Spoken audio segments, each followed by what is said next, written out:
Just turn your head. We don't have like a beautiful presentation like you have, guys, but we just have a lot of pictures, and I thought it's more important what we share. And I love that picture. I will tell you why.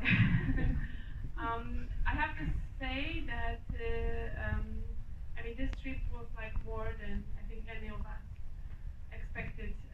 It was just I know I'm never gonna forget that experience from all my life, and there's so many things happening, and actually one part was great to be a blessing to someone, but we received so much during that trip, like as it was, and it was just beyond the words. And before the trip, I had as a leader, I was very concerned because I was going through some stressful and hard period. So we always have that fear: is it I'm good enough, to go and to lead the team? And then we also, like everybody, had something going in their life. Just to share a little bit, Pontus were burned out like completely. Like just the week before the trip, he said, "I'm burned out completely. I need to take some off." And Elaine, a couple of days before, she said, "Oh, I woke up today and I thought I'm having a heart attack." And I was like, "Okay, that's great. Let's go on the trip." And then you can look at us. We are bunch of weird people. I don't know who was the most weird. I think we all, because everybody's so even different age, different experience, different things what we were going through, and we are everyone when we get to know each other. We're really weird, I thought I'm weird, but then I met others. And it became even weirder. And then I was thinking, how that's gonna work? We in the team, Pontus and Jake were they finished the school before, so they are former students and they already been on the mission trips. For us, it was a new experience, and I was thinking it's gonna be a challenge. And also, what was important, the first day when we got there, our coordinator got sick, and really badly, and she said she wasn't sick for a long time like this, and she wasn't able, so we had the whole plan, reschedule, and every day was actually a surprise what's gonna happen. So, but what we prayed before, when we feel how we prepared ourselves for the trip, was God, we pray for the unity.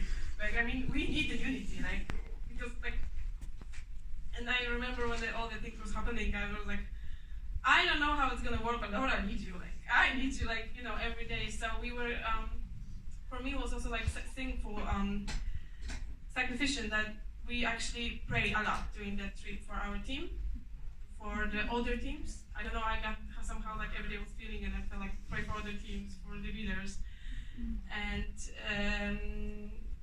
we did that a lot, and I think that's and what I got. So that during the Bible, God actually walked through all kinds of weird people, and that was my promise that during that trip He's gonna be able, work through us, and He did, and He did, and that's just beyond the words. So I'm gonna just share now briefly. I will go through what we are doing, and the guys will then tell everybody was, was important for them. So we were in the church in Paide. It's the center of Estonia, and we were able to do all the kinds of stuff. We were preaching, we had the Bible study, we had the youth meeting, we had the prayer meeting. We organized actually the first ever seniors meeting, which was. They were really happy, they never had the idea, and actually that was what it was needed in that church. So we were on the street, I think 2 times. Between that, we had a lot of fellowship with the leaders and people from the church. All the kinds. And we were able to help one day. Actually, that was our first day. We came and we helped renovate the church and clean the church. So. All kinds of different stuff. And now I'll pass Mike, if you want to say. Give it a try.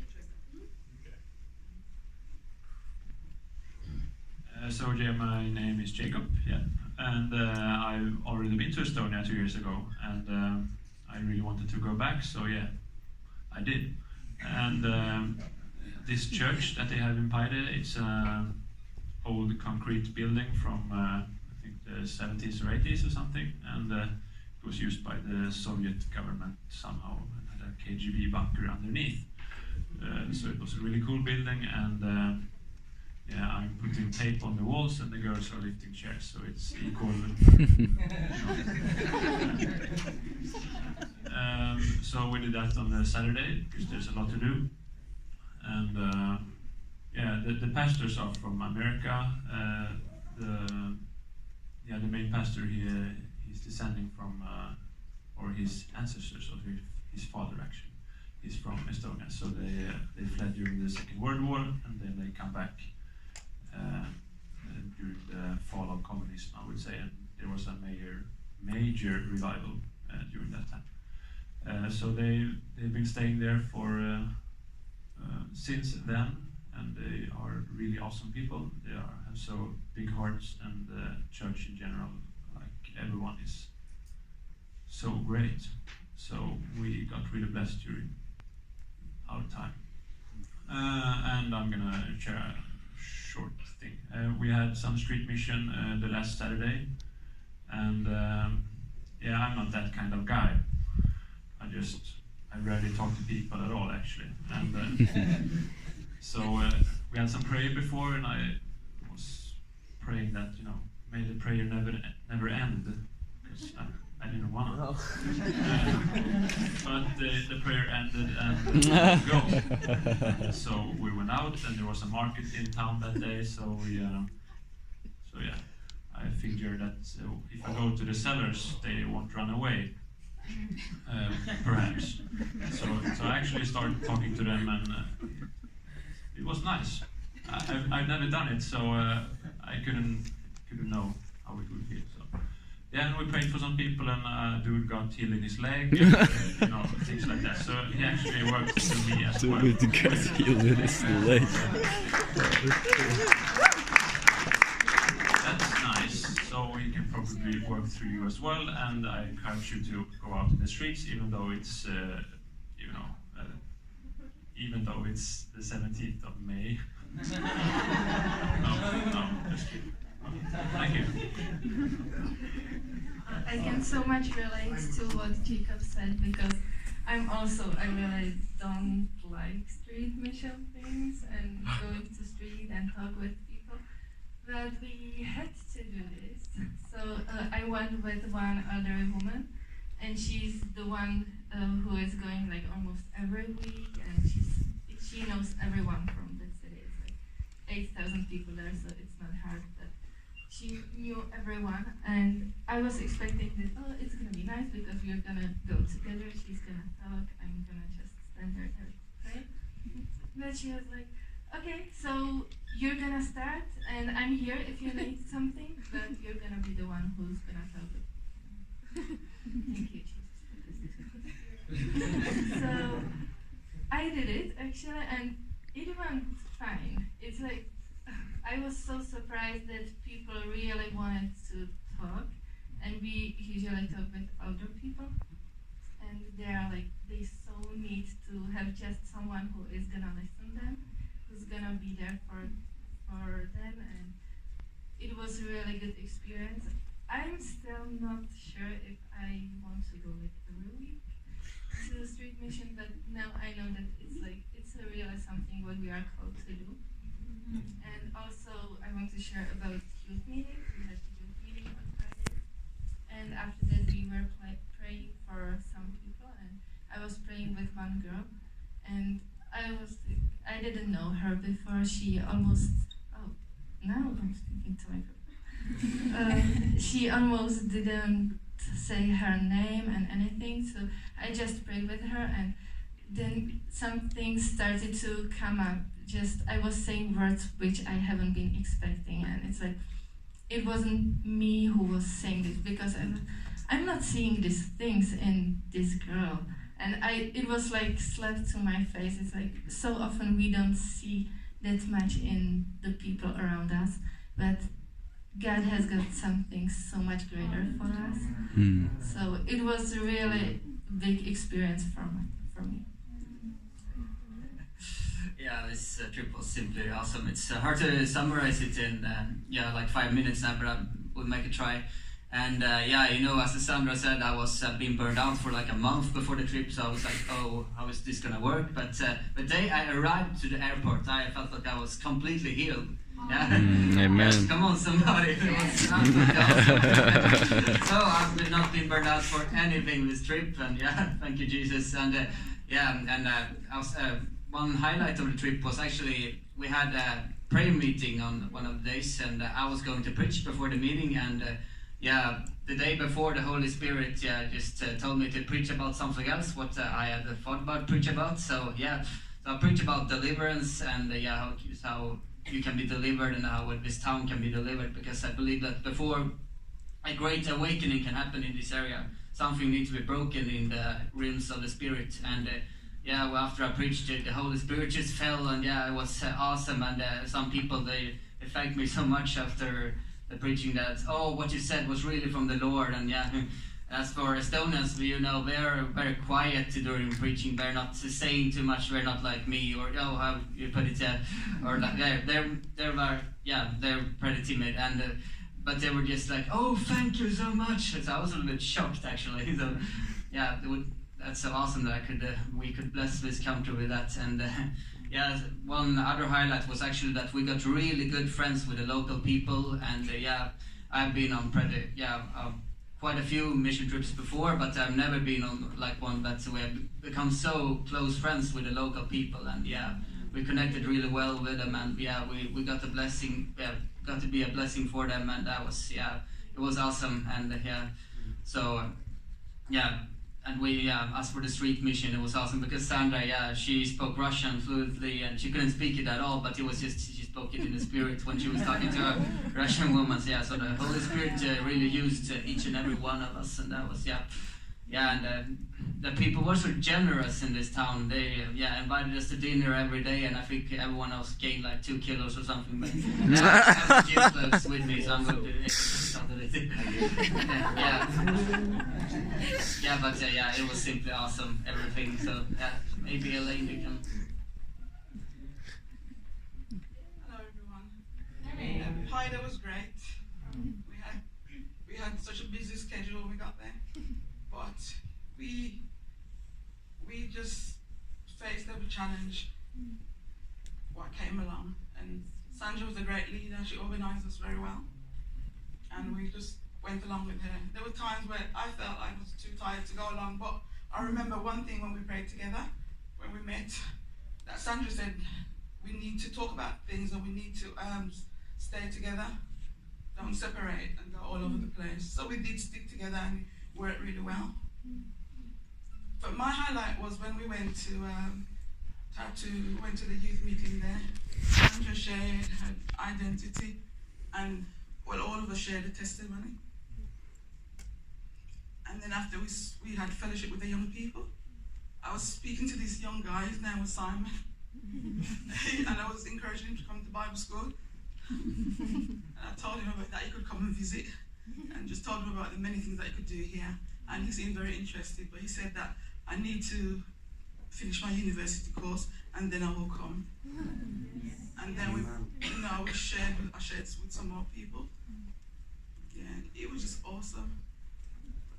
For me, another thing was we went on street mission. The first week we went on street mission. After we done that cleaning, it was like, whew. But we done it, and it was a bit.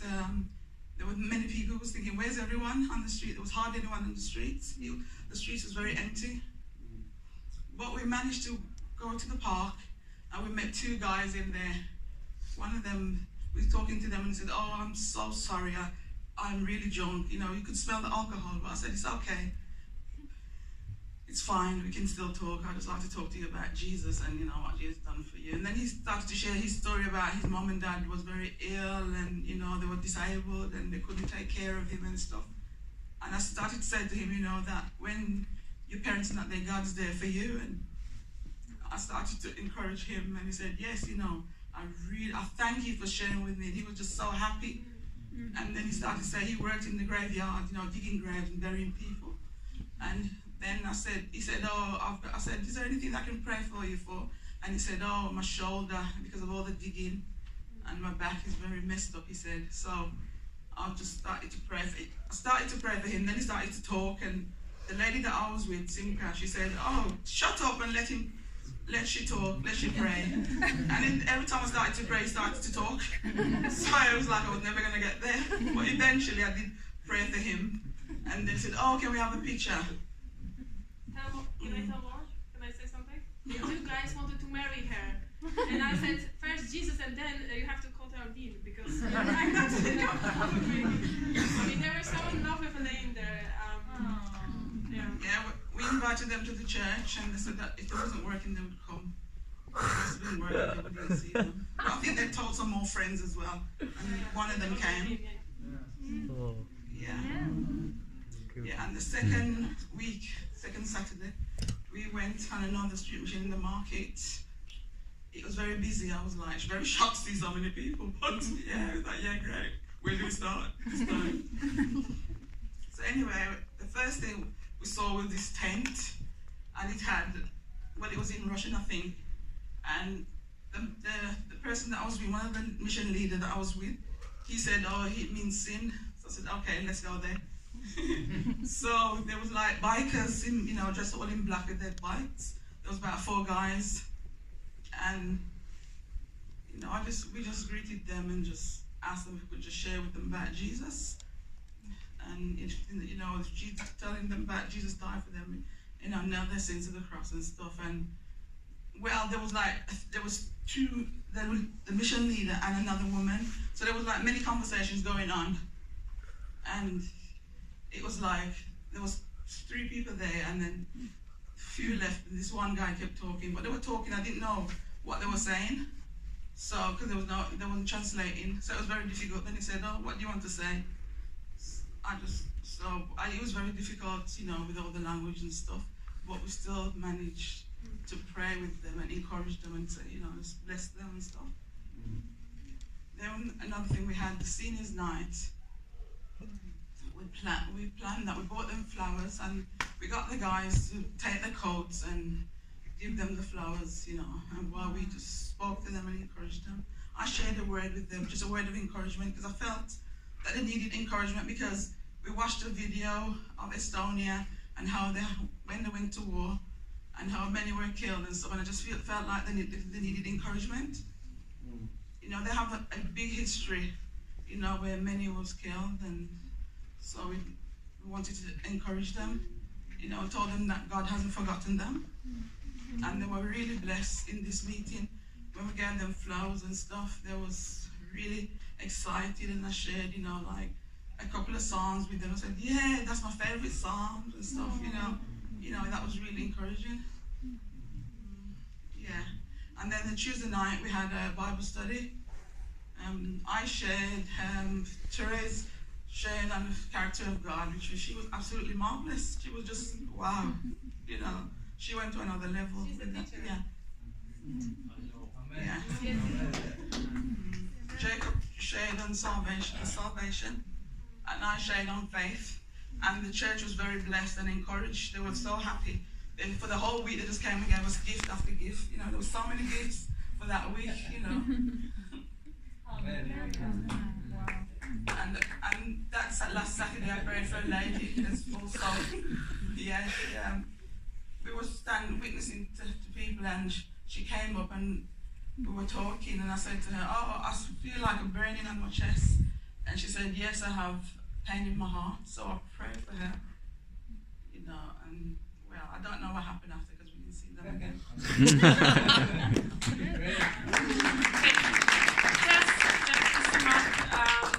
Yeah, we were used a lot, and it was every think I never experienced the presence of God so strongly, like that everything was on spot. Like whatever the guys shared, and they did an amazing job, then they always were coming there and it says, oh, that was what I needed, or there was we had a lot of stories like this.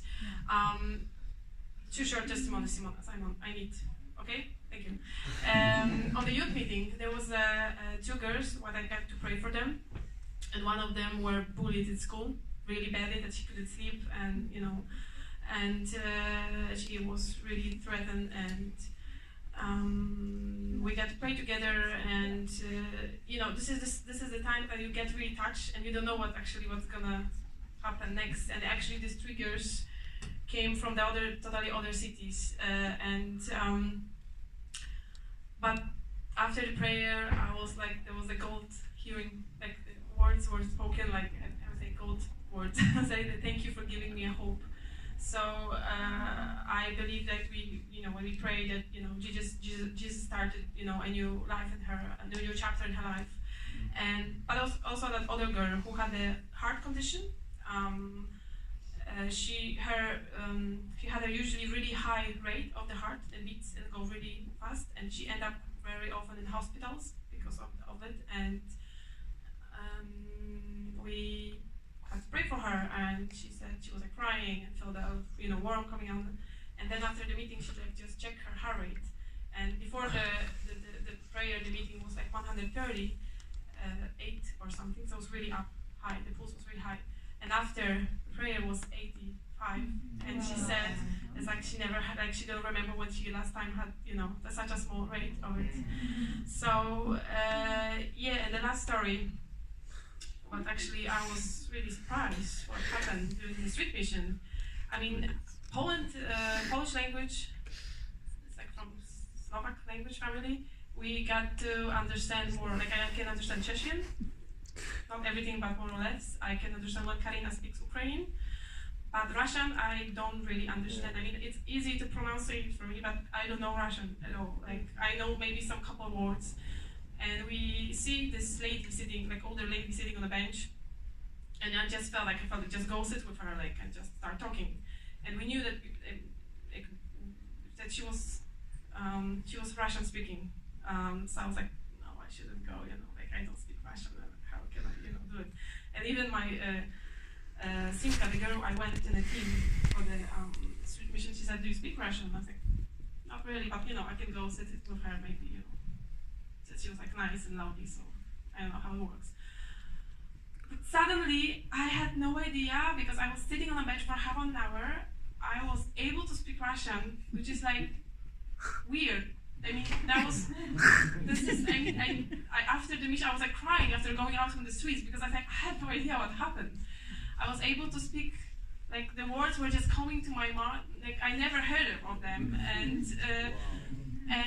that lady was actually known, I think, I mean, they have like a Russian, I would say Russian because like Russian speaking can kind of say community, probably they know each other, they're not much in the city. But while I was sitting on the half an hour, there were like 6 or 7 people like just passing by, stopped, like greet me. I got to talk to them, and I was like, wow, this is amazing. Like if really God wants you to do something, you don't have to even move from the bench, and like He just give you a language to speak with those people. There was all of the Russian and one Finnish guy. I don't know where he came from, but they were just people like just coming,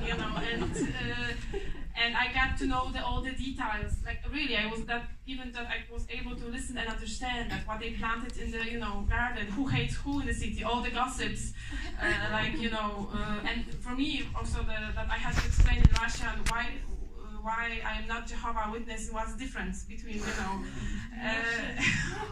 I would say that was God can do everything, He can use whatever He wants, like but I would say we had an amazing time. There was just I don't even want to say these people were kind because they were just love. They were just pure love. I would say I would send and spend a week with those people in that city, my own unbeliever friends. After that, if they don't believe in God, so I don't know who can convince them. What can other convince them? Because they're just amazing, and we were like so close to each other.